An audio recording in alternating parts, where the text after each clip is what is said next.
tent. Late winter. The year 179. A man in his late 50s, sitting up at a small folding table, writing in Greek, by the light of one oil lamp. The tent is canvas, weighted with rope. Outside, the Danube. Beyond the Danube, the country of a tribe called the Quadi. He is the Emperor of Rome. His name is Marcus. Drift in and out as you like. The story will keep you company until sleep finds you. This is history to sleep to. We'll come back to him in the tent before the night is out. But to understand what he's doing there and why it matters, we need to begin in another room, in another city, 58 years earlier. It's the 26th of April, in the year 121. The city is Rome, a house on the Caelian Hill, one of the 7 hills of the city, on the southeast side, the one closest to the gardens. A landowning family, the Anni, are expecting a child. The boy arrives that morning. They name him Marcus. By the conventions of his class, his full name is much longer. Marcus Annius Verus, after his grandfather and his father. The grandfather is the head of the family. The father, also called Verus, is in his 30s, a man of senatorial rank, fond of his wife, fond of his books. 3 years later, the father dies. Marcus is too young to remember him. He'll write, decades on, that he heard reports of the man, and that the reports made him want to imitate him. He is raised after that by his grandfather and his mother, a quiet, capable woman called Domitia Lucilla, who owns a brick and tile factory that supplies half the new construction in Rome. She is very rich and discreet about it. From his grandfather, he'll later say, he learned good morals and the government of his temper. From his mother, piety and beneficence and abstinence, not only from evil deeds but even from evil thoughts, and further, simplicity in his way of living, far removed from the habits of the rich. He is a serious child, by every account a serious child. The emperor at the time is Hadrian, an older man with a trim beard and an eye for talent. Hadrian takes an interest in the boy, something between affection and amusement. The family name is Verus, the Latin word for true. So Hadrian, half joking, gives the boy a nickname. He calls him Verissimus, most true. By 6, the boy is enrolled in the equestrian order, the lower aristocracy, normally an adult rank. By 7, he's a member of a priestly college called the Caelii, who dance in armor at certain festivals, hitting their shields with sticks. He is not, even then, quite a child in the way other children are children. He's educated at home. A series of tutors come to the house. The first one who matters is a painting master called Diognetus. Diognetus turns him toward philosophy. Soon after, Marcus is 11, 12 at the most. The boy starts wearing a rough Greek cloak instead of his ordinary clothes. He starts sleeping on the floor instead of in his bed. His mother, gently firmly, talks him back into the bed. Other tutors come after. A man called Alexander of Cotiaeum, who teaches him Homer. The orator Herodes Atticus, and the Latin master Marcus Cornelius Fronto, who'll write him long, fond, slightly fussy letters for the rest of his life. Many of those letters survive. They were copied in the late 4th century onto sheets of parchment that were later scraped down and reused for a different book. The Fronto letters lay underneath, almost invisible, for 1,300 years, until in 1815, an Italian scholar held the parchment up to the light in a library in Milan and saw the older writing come faintly back. What survives in those letters isn't philosophy.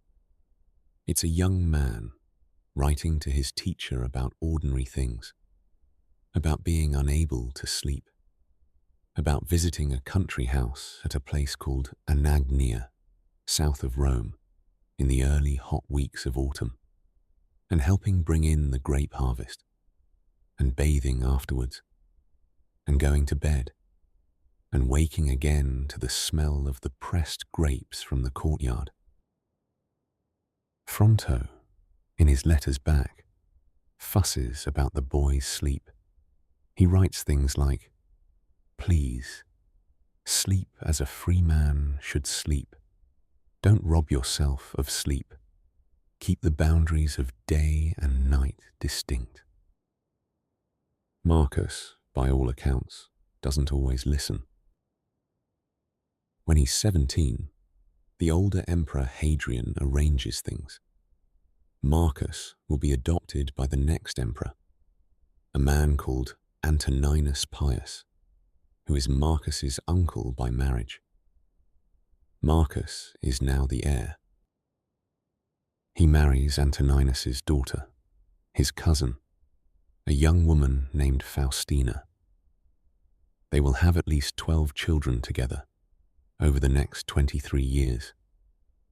Most of those children will die in childhood, which was ordinary, and never stopped being ordinary, and never stopped hurting.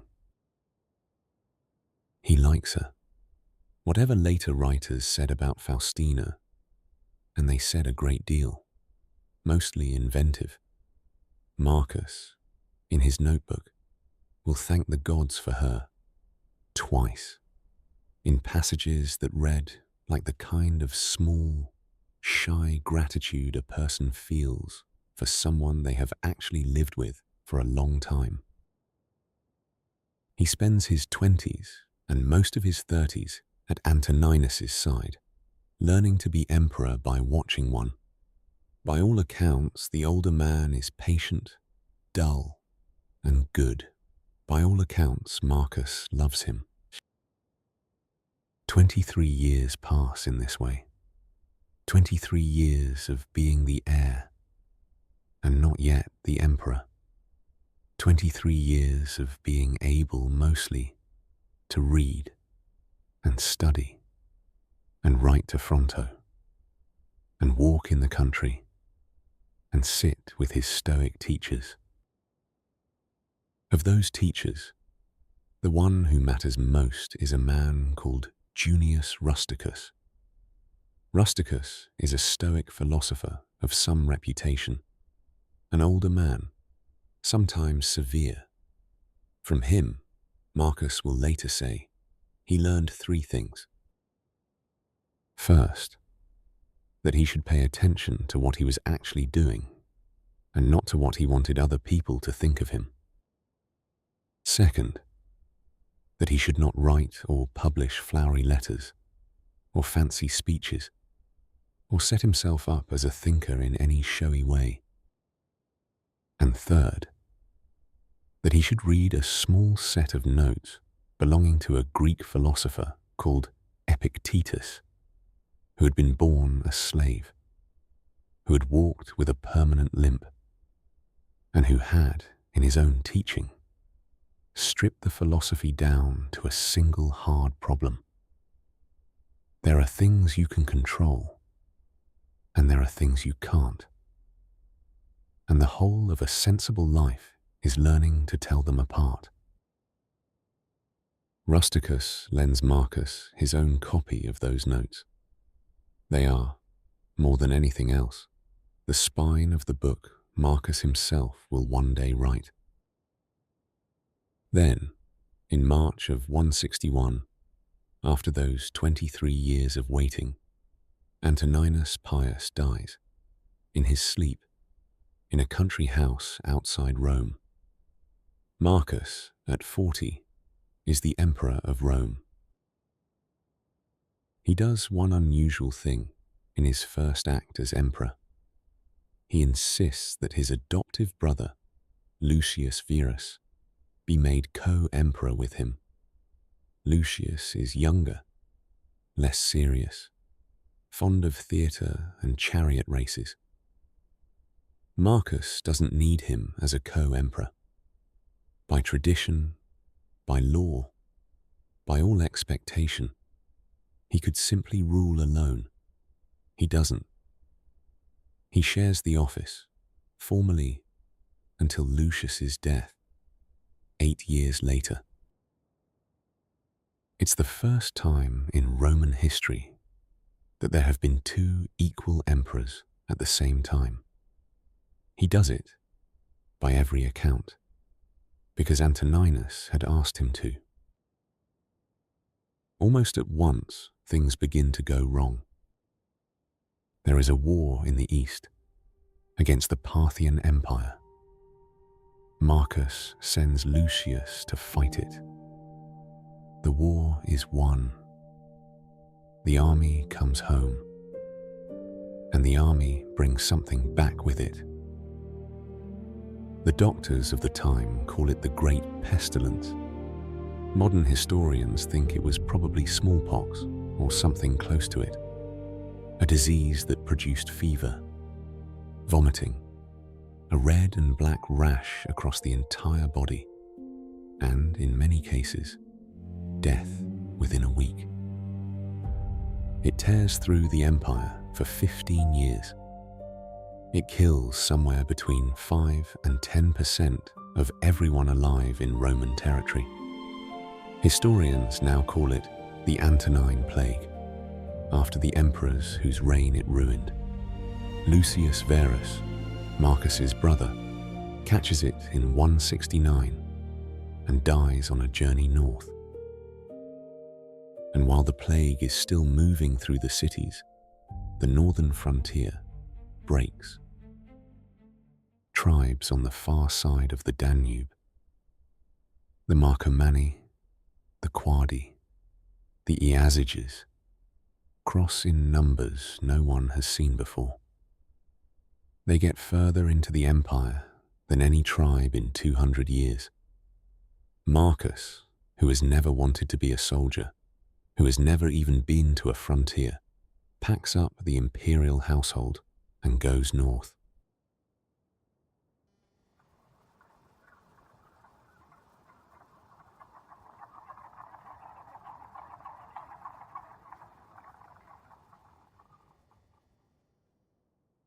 He'll spend the rest of his life, more or less, in tents. He'll come back to Rome only twice in his last 12 years. Which brings us back, by the long way around, to where we started. To a tent. To a frontier. To a man in his late 50s, writing in Greek. By lamplight, on the south bank of the Danube. The place is called Carnuntum. It's the headquarters of the legions on the upper Danube, in what's now eastern Austria, a fortified town of perhaps 50,000 people, with a stone fortress about 200 meters long and 170 meters wide, 4 gates, a paved central courtyard, and a praetorium built right on the riverbank. where the Danube would later eat it back into the water. He's been on this frontier, on and off, for the better part of a decade. Some of the time he's at Carnuntum. Some of the time he's further east, at Sirmium, on what's now the Sava River.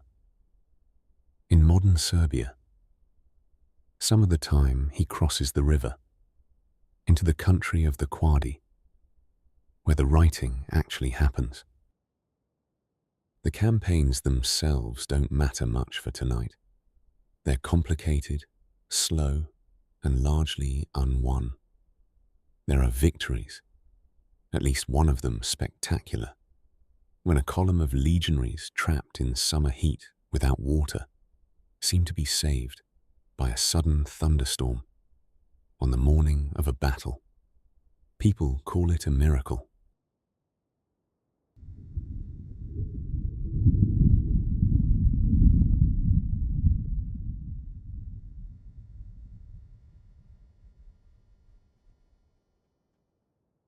There are defeats, long marches into German forests that swallow Roman columns whole, bad winters, bad supplies, the plague flaring back into the camps every couple of years, and the long, ordinary work of being on a frontier, building ramparts, repairing roads, ferrying grain, garrisoning forts whose names are mostly lost. They were small wooden squares, set every 15 miles or so along the river, with a watchtower, a small barracks, a cookhouse, a stable, a well. The men who manned them were paid in coin. They drank posca. They wrote letters home that mostly didn't survive. A few did. On a wax tablet found at a different fort, on a different frontier, 200 years earlier, at a place called Vindobona. On the wall the empire had built across northern England, a Roman officer's wife wrote to her sister, inviting her to a birthday party. The letter survived because the soil at Vindobona was waterlogged enough to preserve it. "Sister, please come," she wrote.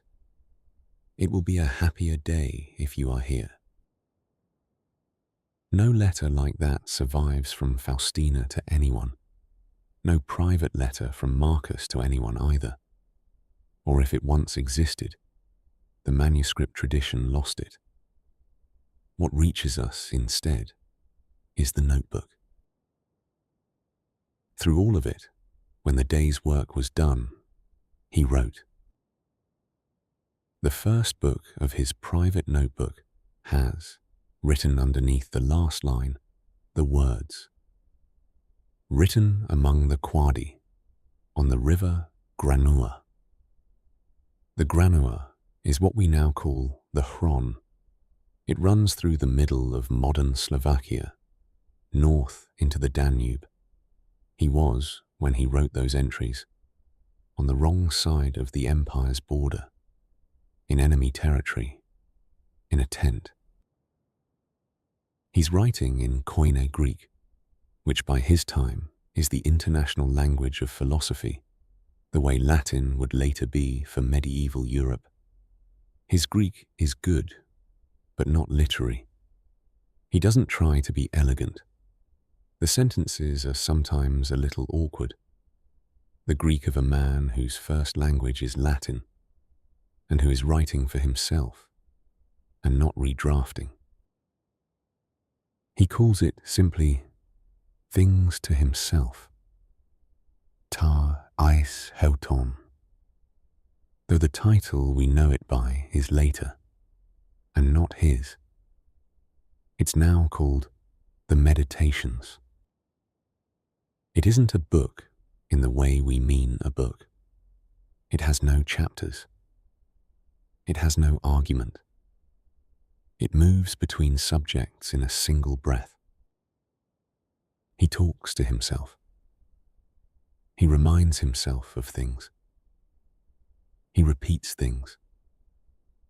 Sometimes the same thing 4 times across a year of entries, in slightly different phrasings, the way a person does when they're trying to make a thought stick.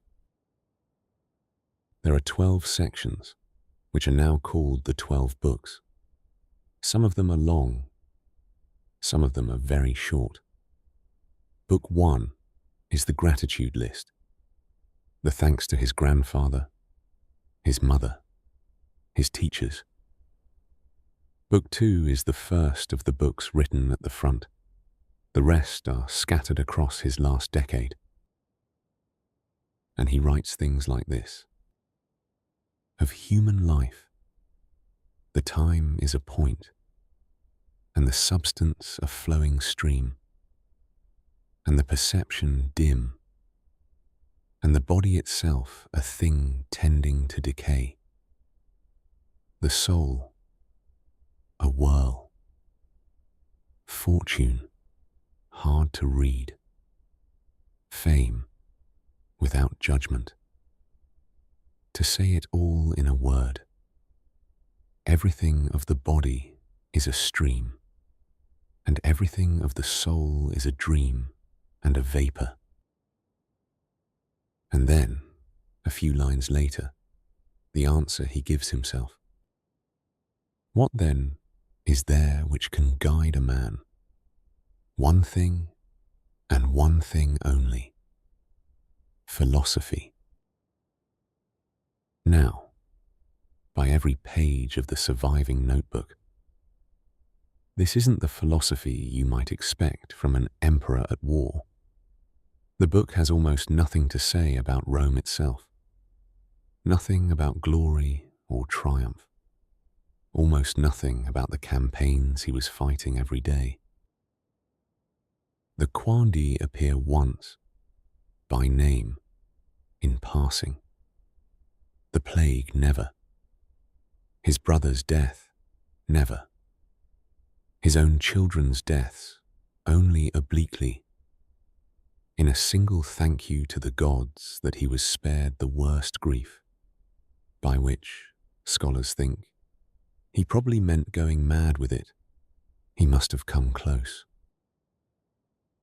Instead, he writes about patience, about not being annoyed by other people, about the fact that he will, before long, be dead, and that this is fine, about the fact that everyone he knows will also be dead, and that this is also fine, about waking up early when you don't want to, about finishing what's in front of you, and then resting. And then, in the autumn of 175, in a village in Cappadocia, in what's now eastern Turkey, Faustina dies. She has travelled with him on the campaigns. She has been his wife for 33 years. He names the village Faustinopolis after her, and he keeps walking north.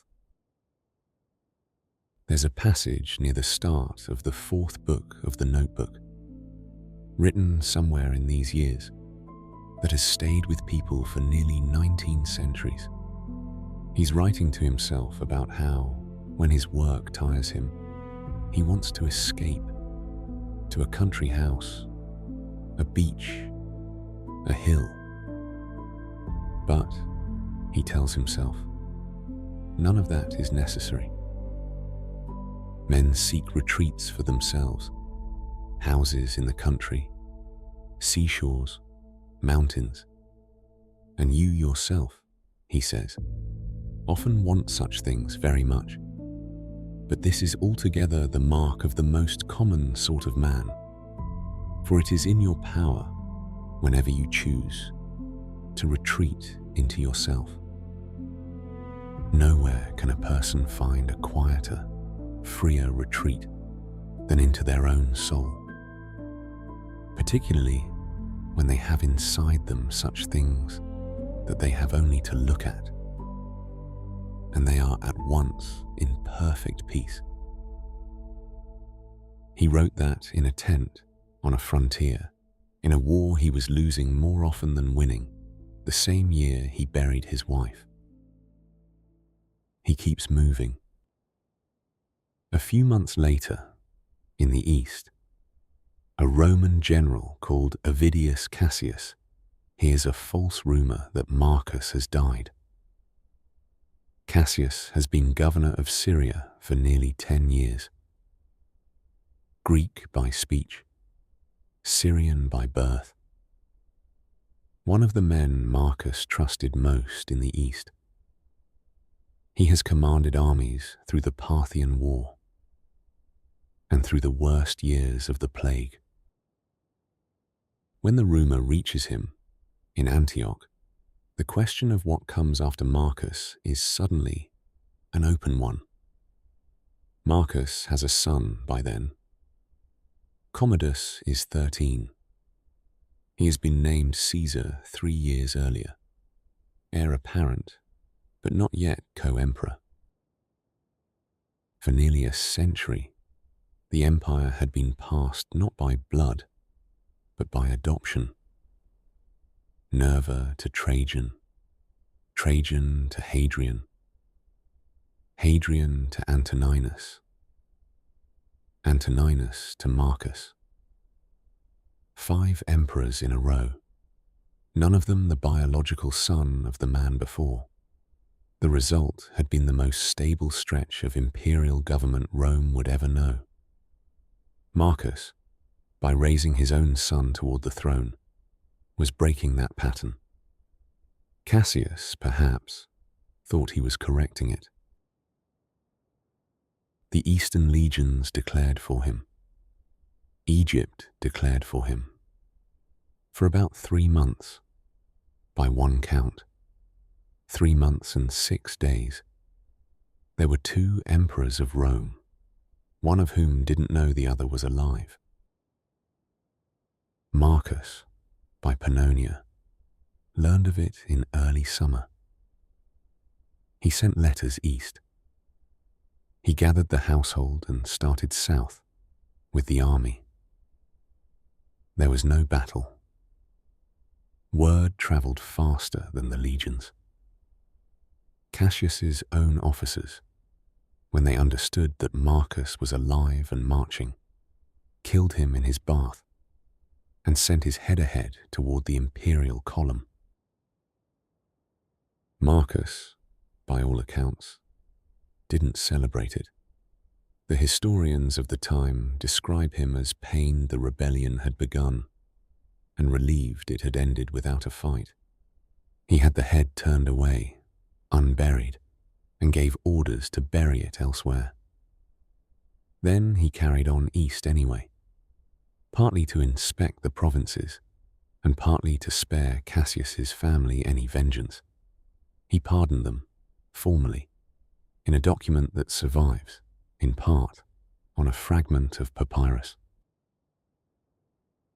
On the way home from Egypt, in the spring of 176, he stops, for a few weeks, in Athens. He attends philosophy lectures. He endows 4 chairs of philosophy at the city, 1 each for the Stoics, the Platonists, the Aristotelians, and the Epicureans, paid out of his own money, in perpetuity, so that future students could study under publicly funded teachers. The chairs lasted, in some form, for nearly 3 centuries. Then he turns west, with the army, back toward Rome. The road through the Balkans takes most of a year. The household is smaller by then. Faustina is buried at Halala, in Cappadocia, the village where she died, on the journey east the year before. Marcus has had it renamed in her honor.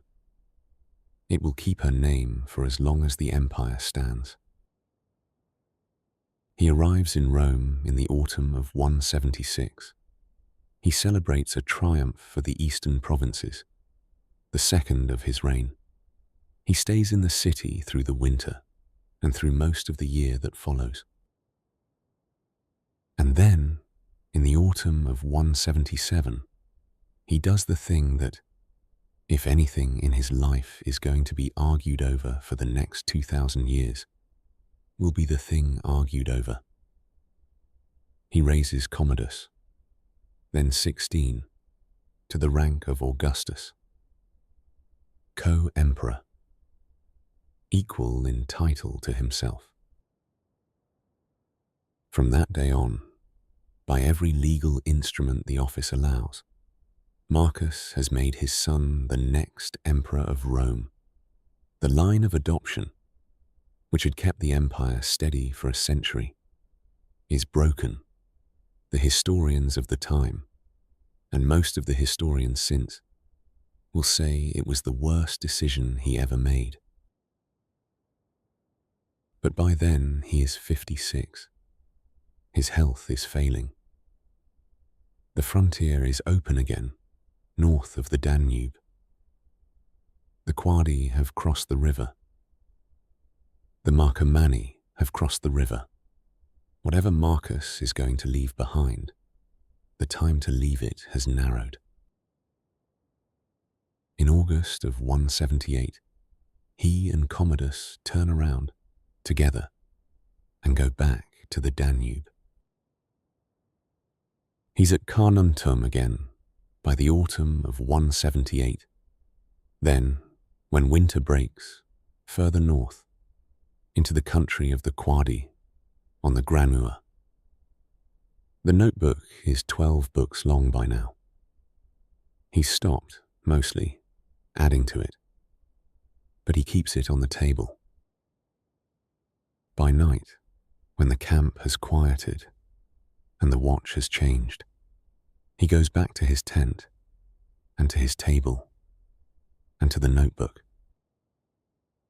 He writes things like, "At dawn, when you have trouble getting out of bed, tell yourself, I have to go to work.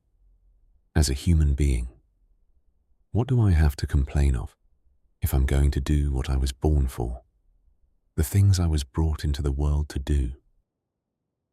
Or perhaps in the same week, perhaps in the same hour, begin each day by telling yourself, today I shall meet with the meddler, the ungrateful, the arrogant, the dishonest, the jealous, the unsocial.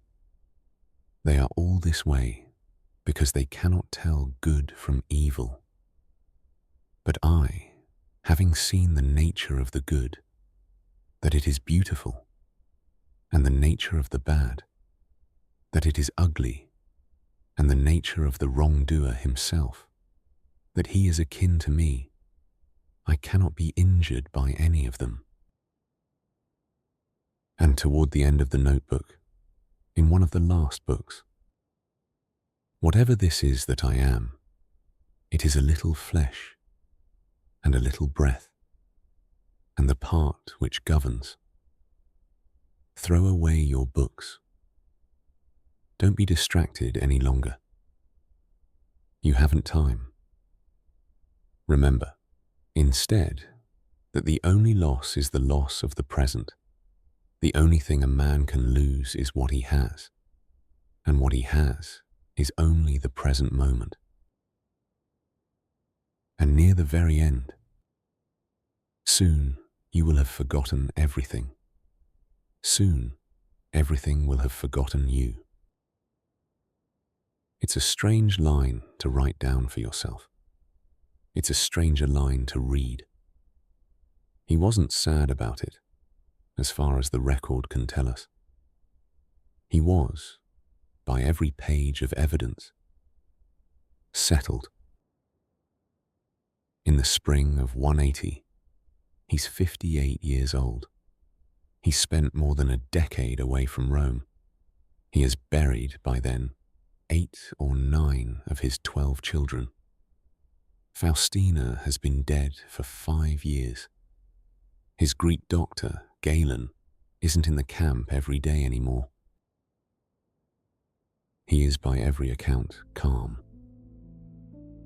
He has spent the last 30 years telling himself that this would happen and that it would be fine. He has written it down on wax tablets, in Koine Greek, in different camps, on different rivers, by different lamps. He has written it down enough times that, by now, he half believes it. On the 17th of March, in the camp at either Vindobona, which is now Vienna, or Sirmium, which is now in Serbia, he becomes ill. The historians of the time disagree about the cause. The illness lasts about a week. He doesn't seem to suffer. He calls in his son, Commodus, who is 19, and gives him some last instructions. The instructions, by all reports, are routine. He sends Commodus away. He covers his head with the cloak, the standard Roman gesture for someone who is about to die, and he goes to sleep. And at some point in the night, he doesn't wake up. His personal effects, including the boxes from the tent, are gathered up. The wax tablets, the papyri, the few books, the bronze lamp, the cup that had held the theriac. They go south with the body, on the long road back, through the Alps, into Italy, and home. He is buried in Rome. His son Commodus becomes emperor and is, by every measure, a disaster. The empire begins to fray. The long story of what comes after is for another night. And the notebook? It survived. The root is a quiet one. The earliest reference to it as a known book comes nearly 200 years after his death, when a Greek orator called Themistius mentions it in a speech. The earliest complete manuscript that reaches us is from the 10th century, copied by a Byzantine scribe, kept on a shelf in a monastery library. A printed edition appears in 1558 in Zurich, in Greek and Latin together, on rag paper. By the 17th century, it's being read across Europe. By the 19th, it has been translated into every major language. Today, it's still read. Soldiers carry copies in their kit bags. Politicians quote it in speeches. People print sentences from it on the inside of their wedding rings. It has, in the 18.5 centuries, since the man who wrote it died on a frontier in Pannonia, become one of the most quietly read books in the Western tradition. And yet, and this is the strangest part, he wrote it for nobody. The notebook was almost certainly never meant to leave the box of his personal effects. It was a private practice. It was the way one tired man kept himself sane. On a frontier, in a war that wouldn't quite end, in the last years of his life. Which brings us, one last time, back to the tent. Outside, the wind drops. The river sound is the same. The watch changes again. He's tired. The campaign isn't going badly. It isn't going well. Reports come and go. He writes another entry. He puts the wax tablet down. He picks it up again.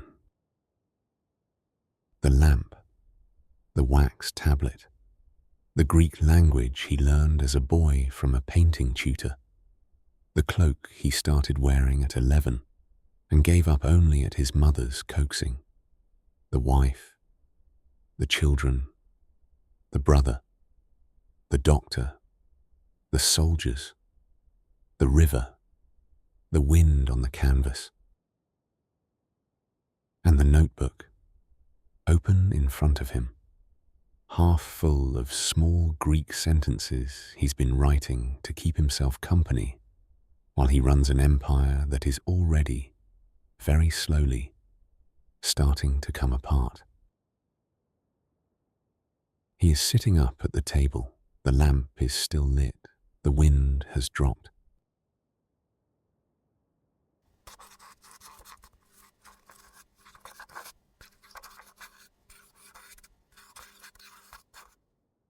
He picks up the stylus, looks at it, and begins another line. This has been History to Sleep To.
Subscribe for future episodes.